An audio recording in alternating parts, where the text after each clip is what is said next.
Hey everybody, welcome back to another video. Today I am just having a day.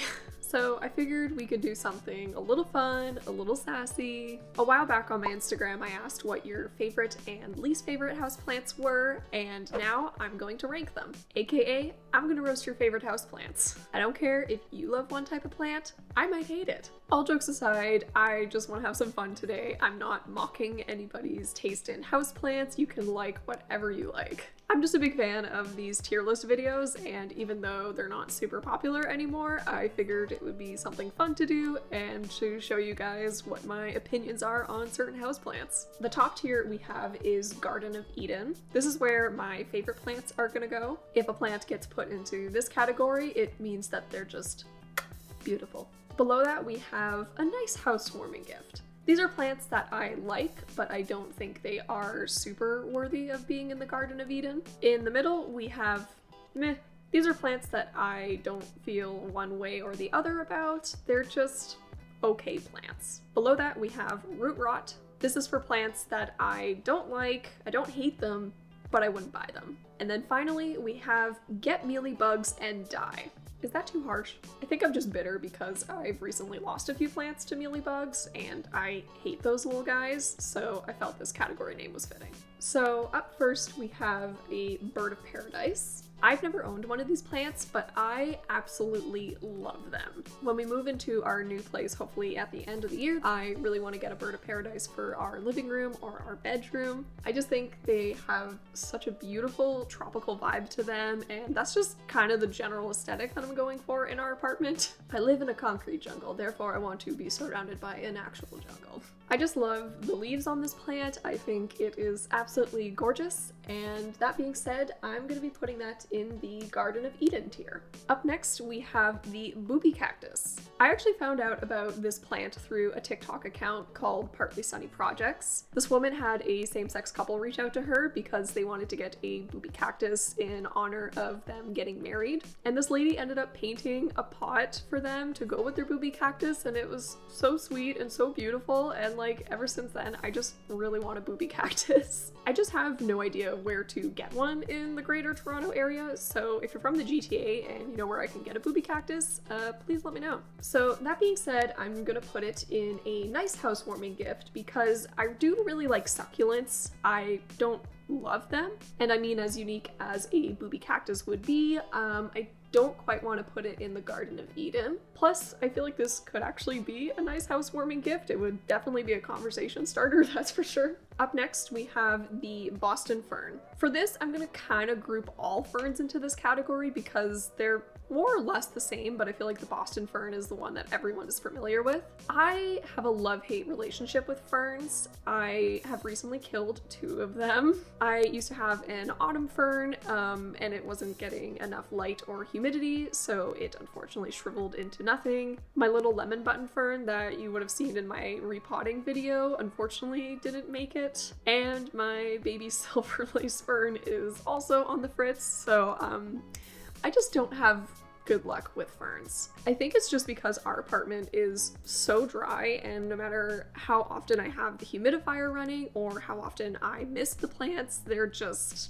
it's just not enough for them. The one thing I do really like about Boston ferns is that they remind me of Sideshow Bob. Like, it just looks exactly like his hair. I actually know a few people who have Boston ferns and they've named them Sideshow Bob because it's quite fitting. So with that being said, I'm gonna put the fern in the meh category. I still really like ferns. I love the lushness that comes with them, but I just can't keep them alive. And once they start dying and going all dry and brown, they just don't look very nice. Christmas cactus. So I'm kind of iffy about this plant because I really like the flowers that come with it. My personal favorite shades are the light pink and the magenta colors. However, that being said, I only like Christmas cacti. I only like Christmas cacti when they are in bloom because I find when they don't have the flowers on them, they just look kind of weird. I don't know, it's just like they're just missing something, and like the actual structure of the plant just looks very weird and like I don't know, it just looks weird. I know some people have Christmas cacti that can bloom all year round, but typically they kind of bloom in spurts. So with that being said, I'm gonna put it in the meh category because I don't feel one way or the other about it. Like, I really like the plant, but I only like it under certain circumstances. So that's why it's unfortunately not worthy of the housewarming gift category, but I also don't hate it either. Up next, we have the coffee plant. As you might know from watching a few of my videos, I have referenced a very sad coffee plant that I own. It started out really well, but then last winter when it started getting really dry, it started turning brown and losing leaves, and like so much of the plant ended up dying off. This is a plant that just requires a lot of humidity, and unfortunately our apartment just can't accommodate that. I do really like the foliage that it has. I think it's just a nice bushy leafy green plant, but much like the ferns, if it doesn't get a lot of humidity or moisture, all the leaves start turning brown and going dry, and it just doesn't look very good. So that means it's also going to go into the meh category. Up next, we have Echeverrias. I definitely mispronounced it in my houseplant tour video, and I'm really hoping I'm saying it the right way now. Out of all the succulents that exist, I would say that this one is my favorite. I love how it just looks like a flower, and the actual flowers it produces are also super pretty. I wish they lasted for a longer time. I also really enjoy the nice pastel colors that they have, especially if it's the light bluish green one with the pink tips. I think they're just a very classic succulent. They look great in any space. So I'm gonna be putting that into the nice housewarming gift category, because I also feel like people do give this succulent as a housewarming gift. It's just a very cute succulent. Before we go on to the next one, one succulent that I absolutely hate is the toadstool succulent, I think? Toadstool succulent? Is that what it's called? No, that's not it. Oh, there it is. I hate these succulents.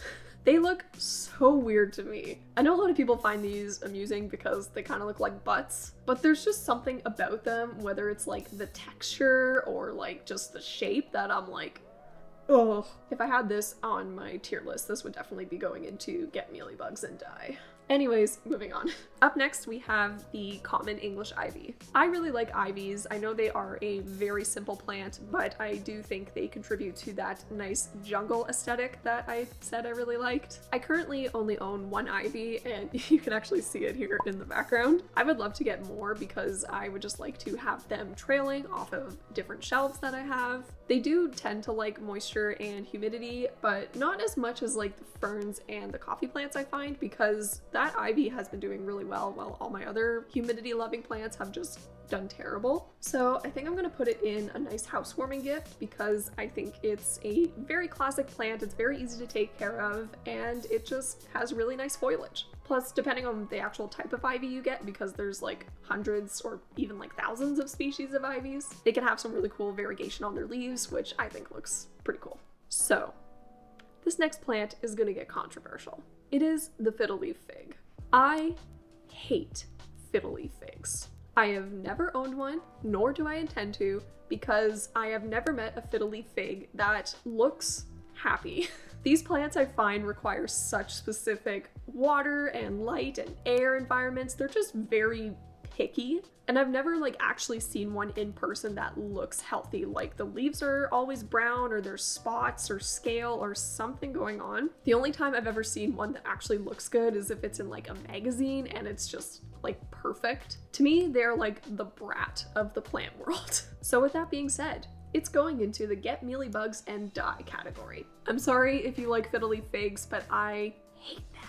Up next, we have the Fishbone Cactus. This particular plant, I feel like it gained a lot of popularity last year. In all the plant groups I'm in, everyone was constantly talking about wanting to get a fishbone cactus and like sharing locations of where they were in stock. And I gotta say, I don't understand the craze about them. Like, yeah, they're funky looking, but I also think they're just okay looking. I don't know, just something about them just looks very weird. Maybe it is because it's supposed to resemble a fishbone, and for some reason I find that unsettling. I do think they look kind of cool when they're first growing and they're pretty small and like standing straight up, but as soon as they start to flop over, I think they just look really sad. I think I'm just gonna put it in the meh category because while I don't hate it, I'm also not planning to buy one. Next, we have the Golden Pothos. If you know anything about me, you know that the pothos plant is my absolute favorite plant. And I know you're probably gonna judge me because I just totally talk trash about the Fiddle Leaf Fig, yet I love a plant that is so basic and so simple. But like I said, I really love the whole jungle leafy vibe, and I feel like pothos do an amazing job at recreating that feeling. I'm aware that it's a very basic plant, there's nothing like super special about it, but I just really love it. So Golden Pothos is going in the Garden of Eden. Oh, this trash talk is making me thirsty. Up next, we have Hoyas. Like I did with the ferns, I'm just gonna group Hoyas into one group in general because there are just too many to list. I'm not a big fan of Hoyas because while they do look a lot like pothos or philodendron plants, I find they tend to be a lot more leggier than those guys. I feel like that doesn't make sense, so let me try to explain it. I just usually notice once they start growing and trailing, there's a lot of stem, but not a lot of leaf. So I feel like the plant just looks very empty and like it's missing a lot of leaves where it should have leaves. So I was gonna put this plant into the meh category, but there's one thing that knocks it down a tier for me, and that is the flowers. To be honest, I don't know a ton about Hoya, so I don't know if all of them can flower or if it's just certain kinds, but I'm talking about these flowers. Something about them just makes my skin crawl. Like, they look too perfect. I don't know what it is, like if anybody can explain it to me, but like just looking at these, it's just like, I don't know, it just gives me like a weird unsettling feeling and I feel like my skin's crawling. It's just something about those flowers, man. I just don't feel right. So unfortunately, I'm gonna have to put Hoyas into the root rot category. Next, we have another pothos. This one is the Jade Pothos. This is basically the same as a golden pothos, but it is just solid green. It doesn't have any variegation to it. Again, automatically putting that into the Garden of Eden category because I feel like I've explained it. The money tree. I currently don't own any money trees, but we had one in our household growing up, and I'm trying to remember what happened to it because for the longest time it was constantly growing and putting out new leaves. I think someone might have overwatered it and then it eventually just died. I think the foliage looks really cool, but my favorite part of the plant is the stem or trunk or whatever it's called. I really like how they are intertwined. So I'm gonna put the money plant into a nice housewarming gift. Again, I think this is a plant that people actually do give as housewarming gifts because they're supposed to symbolize good luck. Next, we have the Monstera deliciosa. Deliciosa. Delivery DiGiorno. I love Monstera plants. I do not currently own one just because we don't have the space, but like I said with the bird of paradise, once we move into our new space, which is bigger, I'm gonna be getting a Monstera. I just love the leaves. I think they fit the jungle vibe perfectly. I definitely prefer Monsteras that have breaks in between the leaves. I know some Monsteras you'll have the leaf and then there will be like little holes in the middle, but I like the Monsteras that have breaks so they're just kind of like flappy leaves. I have a really weird way of describing plants. So even though I don't own one yet, I'm going to be putting this one into the Garden of Eden tier. Next, we have a neon pothos. Now, I know what you're thinking. Jenny, you're just going to throw this into the Garden of Eden category because you love pothos plants. Well, that's where you're wrong. I do not like neon pothos. The color is vibrant and unique, but I think it just looks like your plant has been overwatered and the leaves are turning yellow. So for that reason, I'm putting it into the root rot category because it actually kind of looks like it has root rot. Orchids. Orchids are okay. I do think the different colors that they come in are very cool, very pretty, but they just don't get me excited. If someone gave it to me as a gift, I would be like, okay, cool, thanks. But I'm not like rushing out to a nursery to buy myself some orchids. So for that reason, it's just gonna go into the category. Poinsettias. I'm just gonna come right out the gates and say I hate poinsettias. I think they are absolutely hideous. I don't know why people love them so much, especially at Christmas time, because that's the only time of year I see them. Does anybody know why poinsettias are so popular at Christmas? I feel like there's some history that I'm missing. Why are poinsettias associated with Christmas? Okay, so the flower and leaves are supposed to resemble the Star of Bethlehem. Still doesn't mean I like it. I think the flowers and the leaves are just super ugly. They're also very toxic to pets because if you ever break off a branch or a leaf, you'll notice there's this like milky sap substance that comes out. And if that gets ingested, it can cause a lot of gastrointestinal issues and sometimes lead to death in animals. When it comes to humans, I don't know if it's toxic if ingested. I mean, I like to think that you're not eating your houseplants, but if you get it on your skin, sometimes it can cause irritation and rashes. So just all around, this plant is a horrible plant. So it's going into get mealybugs and die. I hate poinsettias. Up next, we have Sansevierias, also known as snake plants. I'm just going to be grouping all types of Sansevierias into this category because, again, there's just too many varieties. I don't mind these types of plants. I definitely think they remind me more of like a